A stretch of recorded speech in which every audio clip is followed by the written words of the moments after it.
8월 25일 수요일 수요 예배로 전하는 누가복음의 말씀입니다. 오늘도 새벽에 나누는 말씀을 허락하시고 또 수요 예배로 우리가 나누는 말씀을 이 시간도 허락하여 주신 우리 아버지 하나님, 우리가 일용할 양식으로 육의 양식과 함께 반드시 영의 양식을, 우리의 생명의 진정한 양식인 말씀을 우리가 받아야 하는, 또 그것을 간절히 사모하는 우리 주의 성도들의 심령을 주님께서 늘 권고하여 주시고 붙잡아 주시고 인도하여 주옵소서. 누가복음을 통해서 우리 주 예수 그리스도의 그 구원의 은혜를 베푸시는 행적을 우리가 쫓아갈 때에 우리의 믿음이 새로워지게 하시고 자라게 하시고 하나님을 향한 우리의 중심이 깊어지고 풍성해져 갈 수 있게 하옵시고, 그러한 진리의 그 깨달음과 그로 인하여 받는 은혜로 인하여서 우리의 삶이 거룩해지고 삶 속에서 참으로 하나님의 사람, 하나님의 자녀의 형상이 그 삶을 통해서 나타나고 그 삶의 연단을 통해서 오히려 더 어두운 밤의 빛처럼 분명하게 이 세상에 살아계신 하나님의 증인으로서, 우리 주 예수 그리스도의 증인으로서 이렇게 살아가게 되고 또 그렇게 사라지는 놀라운 역사가 일어나게 하여 주옵소서. 예수 그리스도의 이름으로 기도하옵나이다. 아멘. 누가복음 3장 18절에서 38절, 예수님께서 이스라엘 앞에 나타나시다라는 제목으로 누가복음 3장 18절에서 38절을 본문으로 말씀을 전합니다. 오늘로서 3장을 마무리합니다. 본문이 좀 깁니다. 18절, 또 그 밖에 여러 가지로 권하여 백성에게 좋은 소식을 전하였으나 분봉 왕 헤롯은 그의 동생의 아내 헤로디아의 일과 또 자기가 행한 모든 악한 일로 말미암아 요한에게 책망을 받고 그 위에 한 가지 악을 더하여 요한을 옥에 가두니라. 백성이 다 세례를 받을새 예수도 세례를 받으시고 기도하실 때에 하늘이 열리며 성령이 비둘기 같은 형체로 그의 위에 강림하시더니 하늘로부터 소리가 나기를 너는 내 사랑하는 아들이라 내가 너를 기뻐하노라 하시니라.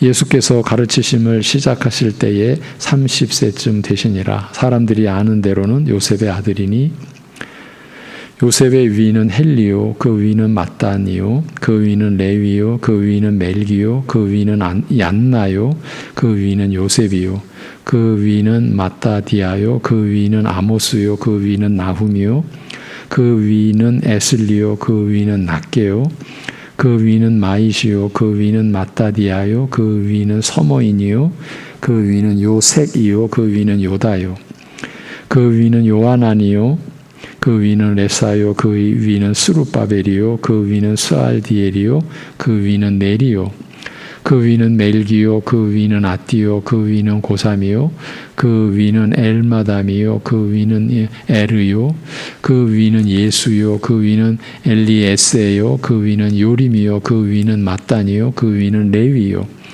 그 위는 시몬이요, 그 위는 유다요, 그 위는 요셉이요, 그 위는 요남이요, 그 위는 엘리야김이요, 그 위는 멜레아요, 그 위는 맨나요, 그 위는 마따다요, 그 위는 나단이요, 그 위는 다윗이요, 그 위는 이세요, 그 위는 오벳이요, 그 위는 보아스요, 그 위는 살몬이요, 그 위는 나손이요, 그 위는 아미나답이요, 그 위는 아니요, 그 위는 헤스론이요, 그 위는 베레스요, 그 위는 유다요, 그 위는 야곱이요, 그 위는 이삭이요, 그 위는 아브라함이요, 그 위는 데라요, 그 위는 나홀이요, 그 위는 스룩이요, 그 위는 르우요, 그 위는 벨렉이요, 그 위는 헤버요, 그 위는 살라요, 그 위는 가이나니요, 그 위는 아박사시요, 그 위는 셈이요, 그 위는 노아요, 그 위는 레멕이요, 그 위는 무드셀라요, 그 위는 에녹이요, 그 위는 야렛이요, 그 위는 마할랄렐이요,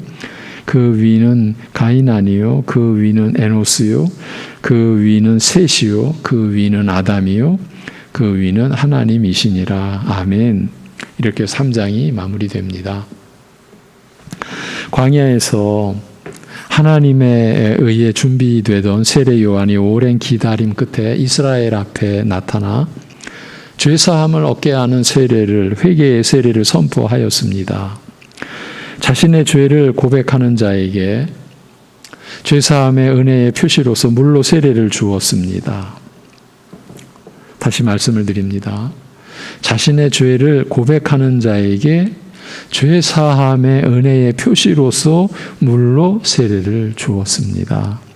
그러나 세례 요한은 그가 메시아인가? 라고 묻는 질문에 답하면서 그가 주는 물 세례는 앞으로 오시는 메시아의 성령 세례, 곧 그가 성령으로 주실 진정한 영적 세례를 가리켜 증거할 뿐이라고 하였습니다. 즉 요한이 주는 물로 주는 세례는 그 자체가 죄사함의 은혜를 얻게 하는 무엇이 아니요, 다만 그리스도께서 주시는 성령 세례, 성령으로 말미암는 근본적인 영적 변화, 옛사람이 죽고 새 사람이 사는 새로운 영적 생명을 가리키는 표였을 뿐이라는 말입니다. 성령께서 우리의 죄를 불로써 소멸하듯이 제거하여 정결케 하실 일을 가리키는 것이었다라는 말입니다. 네. 방금 진술한 내용도 중요한 내용이 담겨 있습니다. 성령께서 우리의 죄를 불로써 소멸하듯이 제거하여 정결케 하실 일을 가리키는 것이었다. 당신이 메시아냐라고 하는 질문에 나는 그 메시아께서 주시는 은혜, 성령 세례, 성령으로 말미암는 근본적인 영적 변화, 즉 옛사람이 죽고 새 사람이 사는 이 새로운 영적 생명을 가리키는 표였을 뿐이다, 이렇게 말하는 거예요. 불로써, 죄를 불로써 소멸하듯이 제거하여 정결케 하실 일을 가리키는 것이었다. 보통 성령과 불로써 이런 그 구절을 가지고 성령의 세례와 또 불 세례가 따로 있는 것처럼 논하는 그런 견해도 있습니다만, 일반적으로 우리가 정통적으로는요, 그 모든 것이 다 성령 세례를 표현하는 말씀이고, 불이라고 하는 것은 방금 진술해 드린 대로 성령께서 우리의 죄를 불로써 소멸하는 것처럼 그런 상징을 위하여 쓰여진 불이라는 것이지, 불세례가 따로 있다, 그런 의미는 아니라고 이해하는 것이 성경에 근거한, 성경 전체에 근거한 고백이라 그렇게 여겨집니다. 자, 오늘 본문은 이러한 세례 요한이 그의 사역을 끝내게 된 경위와 예수 그리스도께서 이스라엘 앞에 나타나시게 된 경위를 기록하고 있습니다. 우선 세례 요한의 사역의 종결에 대하여 다음과 같이 말하고 있습니다. 세례 요한이 예수님에 대하여 성령으로 세례를 주시는 분으로 증거한 일을 언급한 다음 18절에서는 요한이 이 외에 다른 많은 말로 권고하면서 백성들에게 복음을 전하였다고 기록하고 있습니다. 좋은 소식을 전하였다, 복음을 전하였다라고 기록하고 있습니다. 물론 요한이 복음을 전하였다라는 말은 그가 그리스도에 대하여 많은 말로 증거하였다는 뜻일 것입니다. 그런데 요한은 갈릴리 지역 분봉 왕인 헤롯이 동생 빌립의 아내 헤로디아를 취한 일과 이 외에도 헤롯이 행한 모든 악행을 지적하고 책망하다가 결국 감옥에 갇히게 되었습니다. 헤롯에게는 이 일이 그가 범한 많은 악행에 또 한 가지 악행을 더한 것이 없겠으나 세례 요한에게 있어서는 백성들에게 회개의 세례를 전하며 앞으로 오실 그리스도에 대하여 증거하는 그의 사역이 끝나는, 세례 요한의 사역이 종결되는 계기가 되었습니다. 누가복음은 이처럼 세례 요한의 사역을 그 시작에서부터 마지막에 이르기까지 간략하게 기록한 다음 시간을 조금 거슬러 가서 예수님께서 그의 사역을 시작하신 첫 시작, 그가 이스라엘 앞에 메시아로 그리스도로 등장하신 일에 대하여 기록하고 있습니다. 세례 요한이 아직 감옥에 갇히기 전 모든 백성들이 그에게 나와 물로 세례를 받던 때에 예수님께서도 세례를 받으셨습니다. 예수님께서 기도하시는 동안 하늘이 열리고 성령께서 비둘기 형체로 그 위에 임하셨으며 하늘에서 음성이 있어 이르되 너는 내 사랑하는 아들이요 내가 너를 기뻐하였다고 하였습니다. 예수님께서 요한에게 세례를 받으신 일은 성령의 임하심이나 하늘로부터 난 음성 등에 가리워 지나쳐 버리기 쉽습니다만 사실 자세히 따져 생각하면 매우 이해하기 어려운 일입니다. 그렇습니다. 이미 짐작하신 분도 계시겠지만 이건 이해하기 어려운 일입니다. 우선 세례 요한이 베푼 세례는 죄사함을 위한 회개의 세례인 것을 생각한다면, 그 점을 감안한다면 예수님께서 이 세례를 받으셨다라는 것은 그가 회개할 필요가 있는 죄인이었고 용서받아야 할 죄가 있었다는 뜻이 되기 때문입니다. 이래서 이해하기 어렵다라고 한 것입니다. 그러나 성경은 분명히 증거하기를 모든 일에 우리와 한결같이 시험을 받은 자로되 죄는 없으시다라고 말씀합니다. 히브리서 4장 15절입니다. 그는 우리와 같은 참 사람이지만 죄가 있어 하나님 앞에 회개하거나 용서받아야 할 분은 결코 아니라는 뜻입니다. 우리가 알고 신앙 고백하는 그대로입니다. 더욱이 그는 모든 피조물로부터 찬송과 경배와 섬김을 받으실 참 하나님이셨습니다. 신비 중에 신비죠. 한 인격 안에 인성과 신성이 동시에 이렇게 내재되는 참 가장 신비로운 일 중에 하나죠. 그는 참 하나님이셨습니다. 이러한 그리스도께서 죄인이 받아야 할 회개의 세례를 받는다는 것은 상상할 수 없는 일이었습니다. 사람이시나 죄 없으신 분이요 만물의 찬송과 경배를 받으실 하나님이신 분이 죄사함을 위한 회개의 세례를, 그것도 죄 많은 인간에게서 받는다라는 것은 있을 수 없는 일이라는 사실을 세례 요한 자신이 먼저 의식하였습니다. 이것이 다 하나님의 섭리와 은혜 안에서 이루어진 일이죠. 그리하여 요한이 예수님을 만류하여 이르되 제가 주께 세례를 받아야 할 필요가 있는데 어찌 주께서 내게 나아오시나이까 라고 하였습니다. 이건 단순히 겸양의 태도에서 말한 인사치레가 아니었습니다.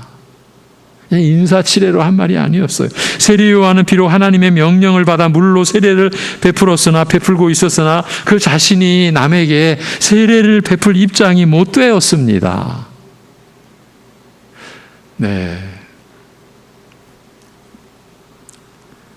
그는 다만 앞으로 오실 메시아께서 베푸실 세례를 미리 증거한 것에 지나지 않았습니다. 세례 요한은 이 자기 소명과 자기 사역의 이 본질과 한계를 의식하고 인식하고 있었던 것이죠.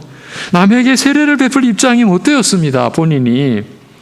다만 앞으로 오실 메시아께서 베푸실 진정한 세례, 참된 세례를 미리 증거한 것에 지나지 않았다라는 거죠. 그리고 세례 요한은 그 자신이 회개하고 죄사함의 은혜를 받아야 할 죄인이었습니다. 이 사실을 세례 요한은 알고 있었습니다. 제가 주께 세례를 받을 필요가 있거늘 어찌하여 주께서 내게 나아오시나이까 라고 말한 것은 세례 요한 자신이 그리스도의 죄사함의 은혜를 필요로 하는 죄인임을 밝힌 것이었습니다. 참 하나님이시요 만인의 구주로 세우심 받으신 그리스도께서 죄인에게서 회개의 세례를 받는다라는 것은 도저히 있을 수 없는 일임을 직감하고서 세례 요한은 예수님을 만류한 것입니다. 여러분, 예수님께서 받으신 세례의 내막은 이런 깊은 내용이 담겨 있는 거예요. 그래서 예수님이 세례를 받으셨다라는 것만큼 또 이해하기 어려운 신비로운 일이 없는 거예요. 죄가 없으시잖아요. 그런데 또 그것도 죄인에게서 지금 세례를 받으시는 그런 형국이지 않습니까? 그러나 만류하는 세례 요한의 그러한 상황, 세례 요한은 만류하고 있는 그런 상황에서 예수님의 반응은 의외였습니다. 자신을 만류하는 세례 요한의 행동에 따른 예수님의 반응, 이것 또한 의외였습니다. 이제 허락하라. 모든 의를 이루기 위해서 합당한 일이라. 이렇게 말씀하시는 거예요. 이 말씀은 예수님께서 회개의 세례를 받으신 것이 옳고 합당한 일이었고 필요한 일이었음을 뜻하는 거죠. 그러니까 반드시 이루어져야 된다. 내가 그 세례에 참여해야 된다. 그것이 옳고 합당한 일이다, 필요한 일이다, 이런 뜻의 말씀을 하신 거예요.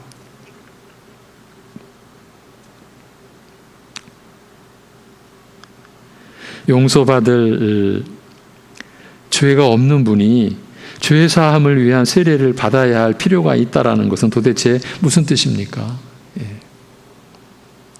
그러나 그가 자기 백성 이스라엘의 모든 죄를 대신 지심으로써 죄 사함의 은혜의 근거를 마련하셨다라는 관점에서 바라볼 때 이 어려운 점이 이해될 수 있는 거예요. 다시 말씀을 드립니다.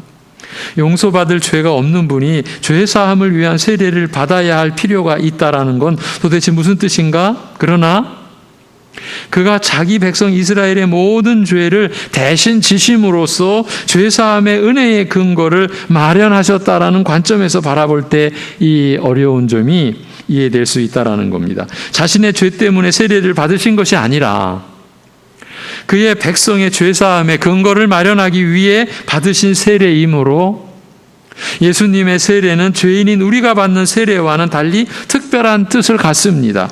우리가 받는 세례는 우리의 죄가 사함받는 은혜의 세례이지만 예수님의 세례는 우리의 죄를 사하기 위한 세례이며 이를 위해 친히 우리의 죄값을 자신의 죽음으로 대신 치르시는 것을 의미합니다.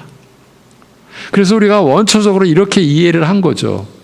그 세례를 통해 죄인들과 자신을 동일시하셨다. 이런 견해, 이런 의미로도 우리가 이 내용을 취할 수 있습니다. 그래서 친히 우리의 죄값을 자신의 죽음으로 대신 치르시는 것, 그걸 의미하는 거죠. 우리가 받는 세례는 우리의 죄가 사함받는 은혜의 세례이지만 예수님의 세례는 우리의 죄를 사하기 위한 세례인 것이죠.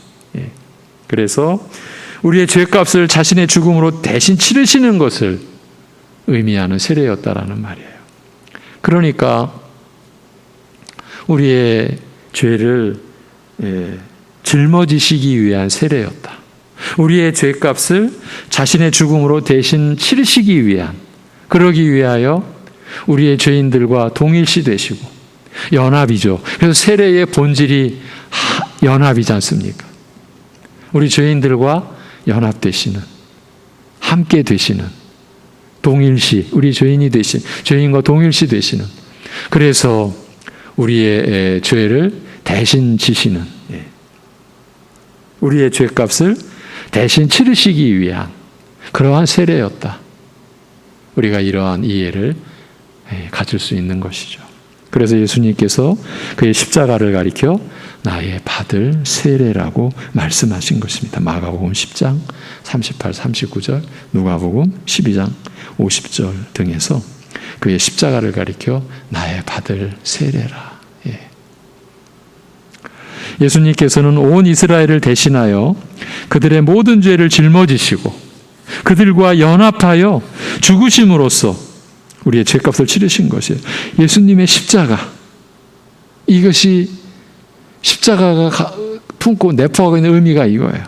온 이스라엘을 대신하여 예수님께서 그들의 모든 죄를 짊어지시고 그들과 연합하여 죽으심으로써 우리의 죄값을 치르신 것 아닙니까?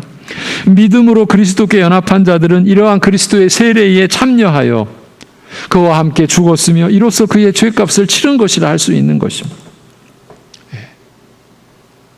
우리가 그리스도와 함께 십자가에 못 박혀 죽었다는 말씀은 이러한 뜻인 것입니다. 우리가 받는 세례는 바로 그리스도와 함께 죽은 것을 가리키며 그리스도께서 죽으심으로써 내 죄값을 치르신 그 은혜를 근거로 죄사함을 얻는 것을 뜻하는 것이에요. 이것이 우리가 받는 세례의 영적 본질이에요. 그리스도와 함께 죽은 것을 가리키는 거예요.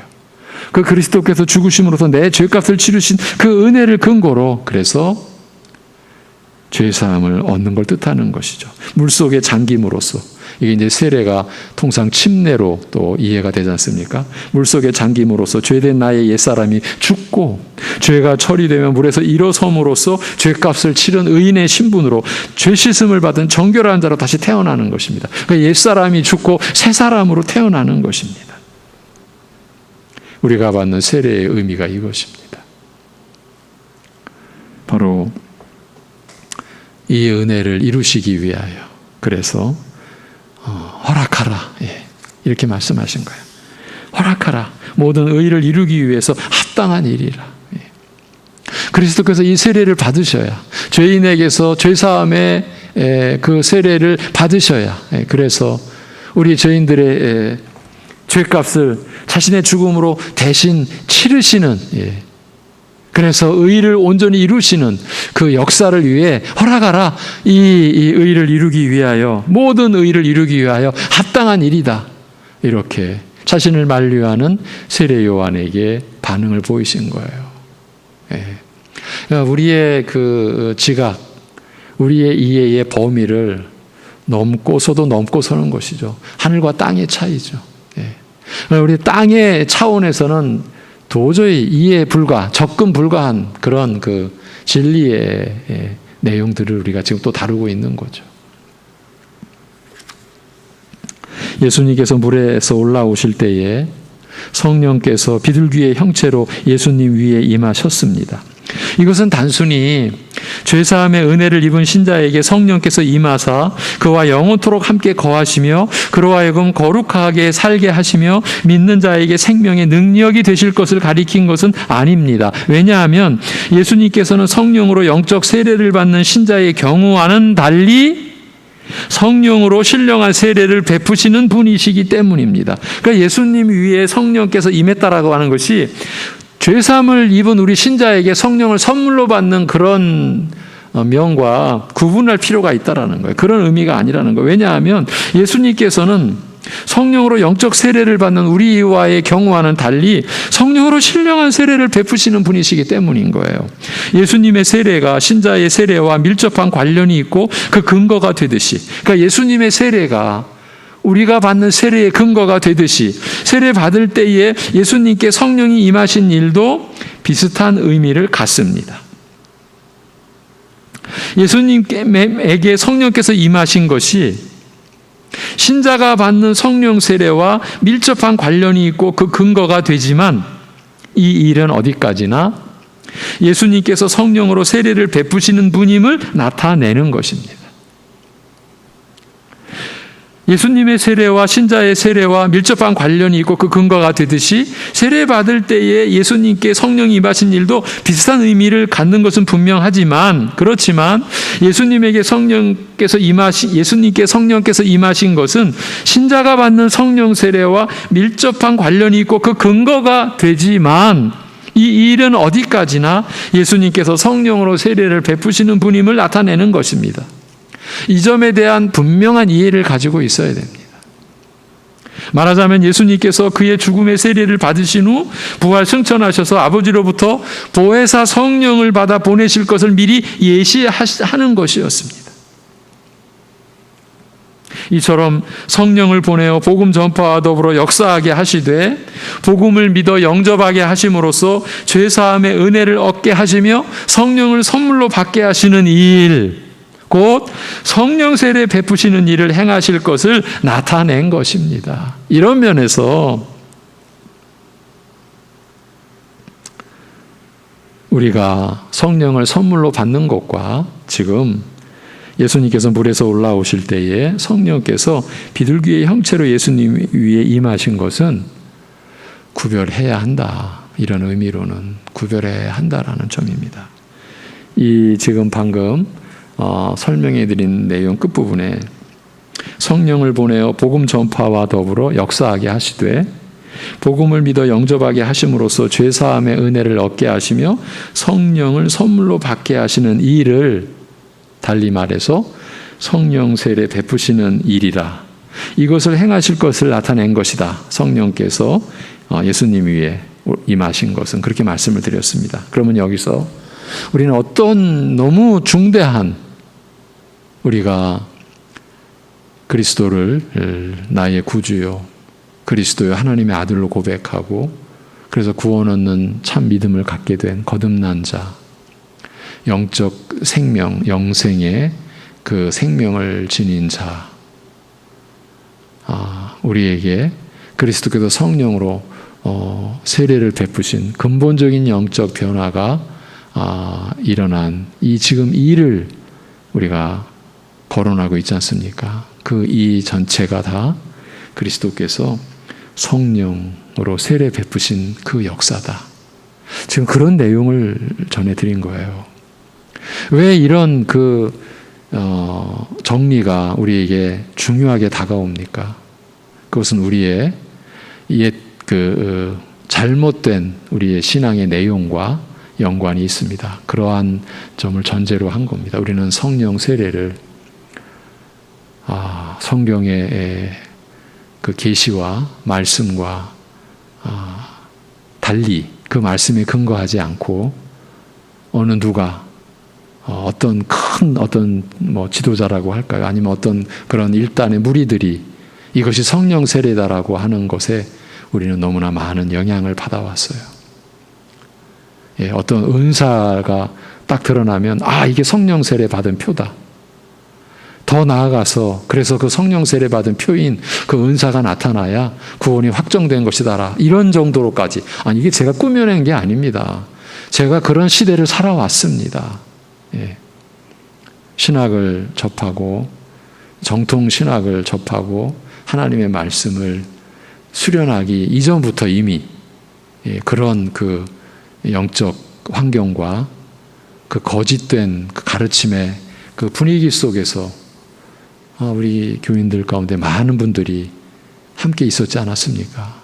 그래서 성령을 구하고 성령 세례 받아야 된다고.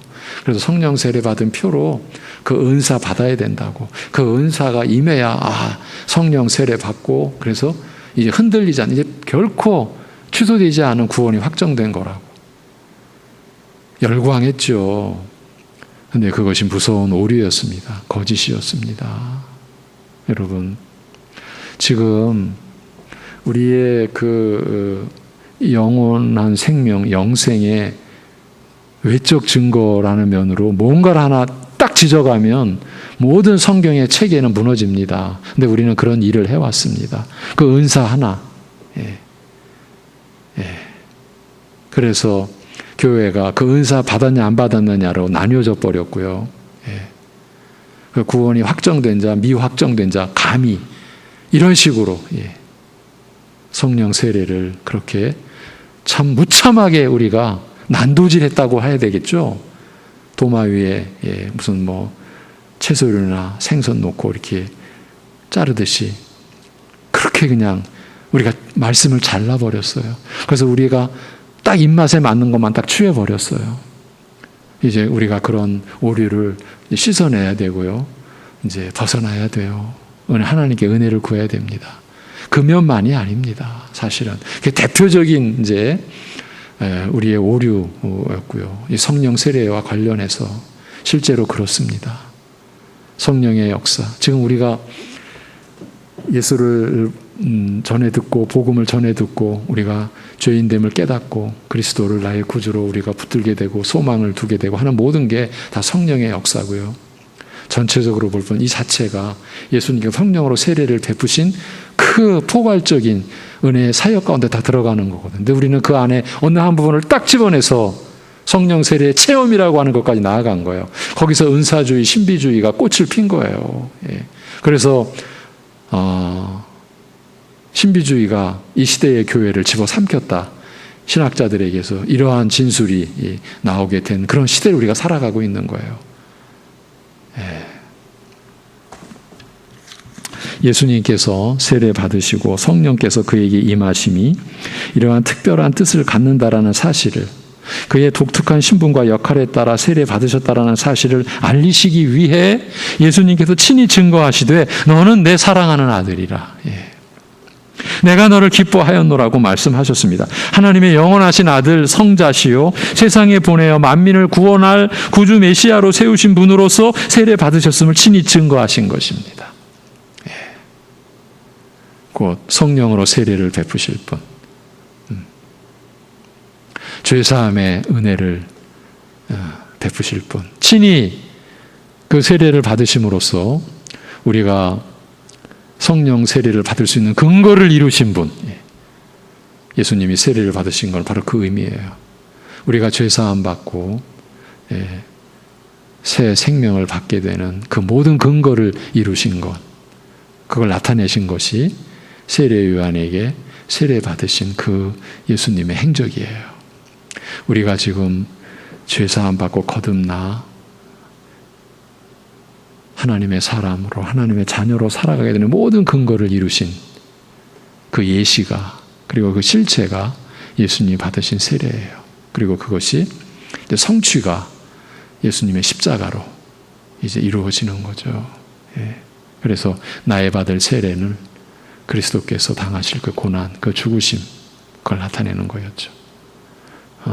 내가 마실 잔, 그 잔이 곧 고난, 죽음의 잔, 곧 예수님이 받으실 세례의 잔, 그것이 우리가 받는 모든 이 구원의 은혜의 근거가 되시는 거죠. 그래서 우리는 예수 그리스도와 그가 십자가에 못 박히신 것만 알고자 하는 그러한 중심이 우리에게서 이제 형성이 되는 거죠. 어떻게 그렇게 인간이 획일적이냐? 어떻게 그렇게 인간이 그렇게 되냐? 사람들은 그렇게 비판하죠. 이 하늘의 이 비밀을 알 수가 없으니까 저들 눈에는 다 획이라. 이건 공산주의보다 더해. 이렇게까지 비판하죠. 그러나 그러한 소리에 우리가 귀를 빼앗길 이유가 없습니다. 우리는 그렇게 여기지 않습니다.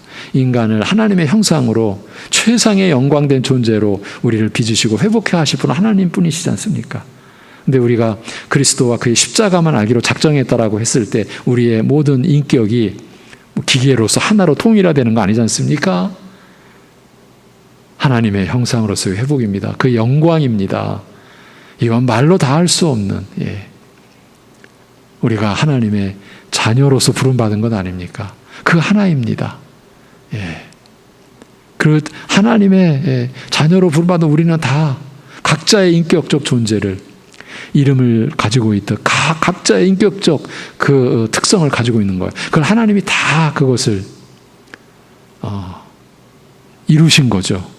그래서 몸을 비유로 할 때 지체로서 그 지체가 갖는 특성이 있고 은사와 지혜와 믿음의 분량이 있듯이 그 모든 걸 하나님이 이루신 것이죠. 그러나 그 모든 것을 이루신 우리의 구원의 핵심은 하나님의 의요, 믿는 자에게 미치는 그 하나님의 의에는 차별이 없다라고 말씀하신 대로 우리는 공평하시고 온전한 화평을 이루신 하나님의 은혜 안에서 우리가 하나님을 찬송하고 경배하는 것 아닙니까?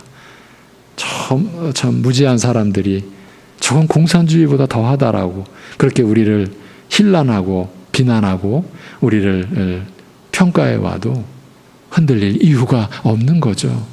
이 놀라움을, 이 영광됨을 저들이 알 턱이 없으니까 여러분.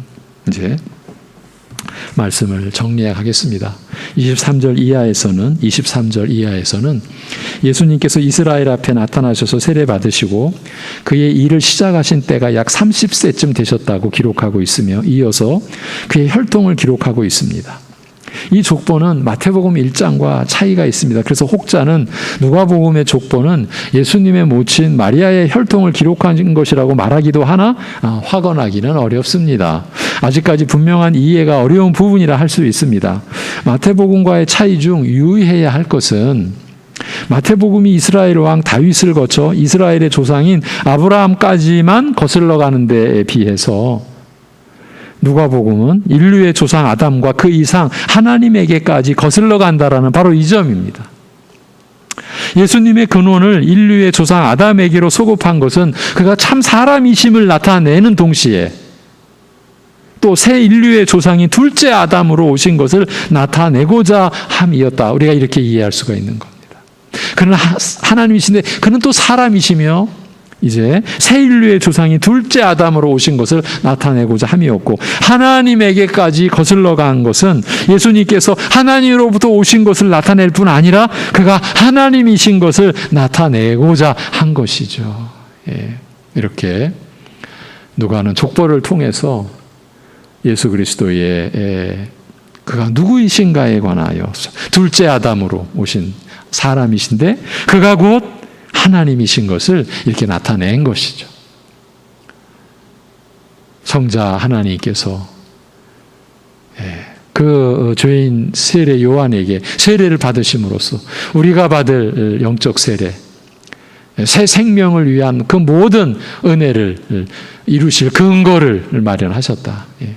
그 근거 위에서 우리에게 성령으로 세례 베푸시는 역사, 우리에게 복음을 전할 때 성령께서 역사하사 우리를 거듭나게 하시고 죄를 깨닫게 하시고 그리스도를 붙들고 영접하게 하시고, 그리하여 그리스도 안에서 말씀으로 우리가 거룩함을 빚어가고 하나님의 의가 우리 안에 이루어지는 그런 그 거룩한 생애와 그 거룩한 열매를 맺어가도록 하는 이 모든 것이 그리스도께서 성령으로 세례를 베푸시는 일이라고 하는 점을 오늘 강조해 드렸습니다. 그러면서 우리가 지녀왔던 성령 세례의 치명적인 오류의 한 면도 짚어 드렸습니다. 반드시 기억하고 계셔야 됩니다. 그리고 그런 의식에서 자유하셔야 됩니다. 그 은사, 무슨 특별한 어떤 무슨 체험, 그 성령 세례는 그렇게 가볍게 다룰 내용이 아닙니다. 그렇게 가는 것은 치명적인 오류입니다. 기도하겠습니다. 하나님 아버지, 이제 예수님께서 메시아로서 그리스도로서 이스라엘 앞에 나타나시는 그 장면을 통해 죄인에게 요한에게 세례를 받으시는, 그래서 우리가 받을 성령께서 베푸시는 그 세례의 그 은혜의 모든 근거를 이루신 은혜를 또 살피게 해주심을 감사드립니다. 하나님 아버지, 우리의 눈을 뜨게 해 주옵소서. 우리의 어떠한 그 자아의 어떠한 특성과 아니면 어떤 거짓 지도자의 참 그렇게 매력적이나 하나님의 말씀을 벗어난, 하나님이 말씀하시지 아니한 것을 가지고 하나님의 말씀처럼 만들어낸 것에 우리의 영혼을 노략질 당하거나 사냥질 당하지 않도록 우리의 눈을 열어주시고 우리의 마음을 비춰주셔서 참으로 하나님의 말씀을 그대로 우리가 볼 수 있는 지혜를, 생명의 지혜를 성령께서 역사하시는 그 질 우리에게 허락하시고, 우리 사랑하는 성도들이 하나님의 말씀을 들을 때나 성경 말씀을 눈으로 볼 때에 그 마음이 밝아지고, 그래서 하나님의 은혜로 그 말씀이 읽혀지고 깨달아지는 역사가 있게 하여 주옵시고, 깨달아지는 것이 온유와 겸손함으로 드러남으로 인하여서 자신이 말씀을 통해서 또 교만해지는 그러한 악의 도구가, 사단의 도구가 아니라 진정 하나님을 사랑하고 하나님을 경외하고 하나님 앞에 엎드러지고, 그리하여 하나님이 베풀어 주신 은혜를 따라서 가족과 다른 이들을 섬기는, 겸손과 온유함으로 섬기는, 그렇게 섬김을 기쁨으로 여기는, 그렇게 말씀을 바로 듣고 바로 깨닫는 그 증거가 풍성히 나타나는 성령 세례의 증거를 가지고 살아가는 우리 사랑하는 성도들의 생애 되도록 인도하여 주시옵소서. 하나님 아버지, 하나님의 말씀을 우리가 너무 무지한 가운데 받들었을 때에 성령 세례에 대하여 너무 많은 혼란과 혼선이 있었습니다. 큰 소리 치는 사람들, 많이 모아놓고 외치는 사람들이 진정 진리인 것처럼 여겼던 우리의 허물을 용서하여 주시옵소서. 하나님의 말씀으로 돌아서게 하시고 돌아오게 하시고, 오직 말씀에 근거한 말씀의 진리, 구원의 말씀에 우리가 붙잡히고 그 말씀 우리가 붙잡는 노력을 기울이며 살아갈 수 있게 하여 주시옵소서. 여러 가지 어려움을 겪고 있습니다. 병상에 또 여러 가지 고통스러운 상황 속에서 주님을 바라보게 하여 주옵소서. 주님의 이름을 부르게 하여 주옵소서. 우리 주 예수 그리스도의 이름으로 기도하옵나이다. 아멘.